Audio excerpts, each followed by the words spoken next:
ನಮಸ್ಕಾರ ಸ್ನೇಹಿತರೆ, ಇಂದಿನಿಂದ ನಾವು ಅತ್ಯಂತ ಪವಿತ್ರವಾದ ಮತ್ತು ಕುತೂಹಲಕಾರಿಯಾದ ಗರುಡ ಪುರಾಣ ಸರಣಿಯನ್ನು ಆರಂಭಿಸುತ್ತಿದ್ದೇವೆ. ಸಾಮಾನ್ಯವಾಗಿ ಗರುಡ ಪುರಾಣ ಎಂದ ಕೂಡಲೇ ಸಾವು ಅಥವಾ ಭಯದ ವಾತಾವರಣ ನೆನಪಾಗುತ್ತದೆ. ಆದರೆ ನಿಜಕ್ಕೂ ಗರುಡ ಪುರಾಣ ಕೇವಲ ಸಾವಿನ ನಂತರದ ಬಗ್ಗೆ ಮಾತ್ರ ಅಲ್ಲ, ನಾವು ಬದುಕಿರುವಾಗ ಹೇಗೆ ಬದುಕಬೇಕು ಎನ್ನುವುದನ್ನು ಕೂಡ ತಿಳಿಸುವ ಜೀವನ ಸಂಹಿತೆ.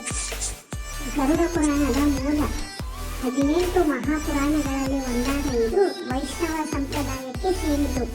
ಒಮ್ಮೆ ಪಕ್ಷಿರಾಜ ಗರುಡನು ಭಗವಾನ್ ಮಹಾವಿಷ್ಣುವನ್ನು ಕುರಿತು, ಸ್ವಾಮಿ, ಮನುಷ್ಯರ ಜನ್ಮ ಮತ್ತು ಮರಣದ ರಹಸ್ಯವೇನು? ಮರಣದ ನಂತರ ಆತ್ಮವು ಎಲ್ಲಿಗೆ ಹೋಗುತ್ತದೆ? ಪಾಪ ಪುಣ್ಯಗಳ ಲೆಕ್ಕಾಚಾರ ಹೇಗೆ ನಡೆಯುತ್ತದೆ ಎಂದು ಕೇಳುತ್ತಾನೆ. ಆಗ ವಿಷ್ಣುವು ನೀಡಿದ ಉತ್ತರಗಳೇ ಈ ಗರುಡ ಪುರಾಣ. ಇದರಲ್ಲಿ ಏನಿದೆ? ಗರುಡ ಪುರಾಣವನ್ನು ಪ್ರಮುಖವಾಗಿ 2 ಭಾಗಗಳಾಗಿ ವಿಂಗಡಿಸಬಹುದು. ಒಂದು ಪೂರ್ವಖಂಡ, ಇನ್ನೊಂದು ಉತ್ತರಖಂಡ. ಪೂರ್ವಖಂಡದಲ್ಲಿ ಬದುಕು, ಧರ್ಮ, ಆಯುರ್ವೇದ, ರತ್ನಶಾಸ್ತ್ರ, ನೀತಿಶಾಸ್ತ್ರ ಮತ್ತು ಯೋಗದ ಬಗ್ಗೆ ಮಾಹಿತಿ ಇದೆ. ಉತ್ತರಖಂಡ ಅಂದರೆ ಪ್ರೇತಕಲ್ಪ.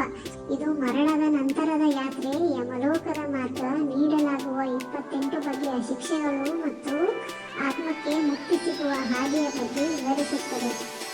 ನಾವಿದನ್ನು ಯಾಕೆ ತಿಳ್ಕೋಬೇಕು ಅಂತಂದ್ರೆ, ಈ ಪುರಾಣದ ಮುಖ್ಯ ಉದ್ದೇಶ ಮನುಷ್ಯರನ್ನ ಹೆದರಿಸುವುದಲ್ಲ, ಬದಲಾಗಿ ತಪ್ಪು ದಾರಿಯಲ್ಲಿ ನಡೆಯುತ್ತಿರುವವರನ್ನು ಎಚ್ಚರಿಸಿ ಸನ್ಮಾರ್ಗಕ್ಕೆ ತರುವುದು.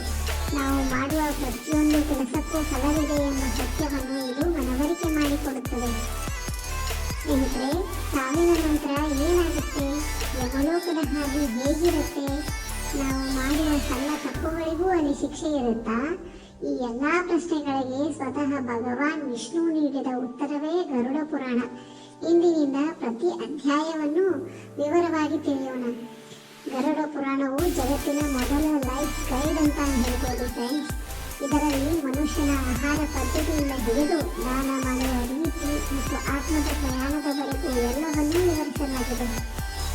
ಮನುಷ್ಯನು ಜೀವಂತವಾಗಿರುವಾಗ ಮಾಡುವ ದಾನ ಧರ್ಮಗಳು ಅವನಿಗೆ ಮರಣದ ನಂತರದ ಕಠಿಣ ಹಾದಿಯಲ್ಲಿ ಹೇಗೆ ನೆರವಾಗುತ್ತದೆ ಎಂಬುದು ಇಲ್ಲಿನ ಪ್ರಮುಖ ಅಂಶ.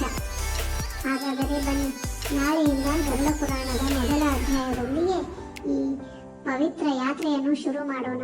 ಈ ಸರಣಿಯನ್ನು ತಪ್ಪದೇ ನೋಡಿ ಮತ್ತು ನಿಮ್ಮೊಂದಿಗೂ ಹಂಚಿಕೊಳ್ಳಿ.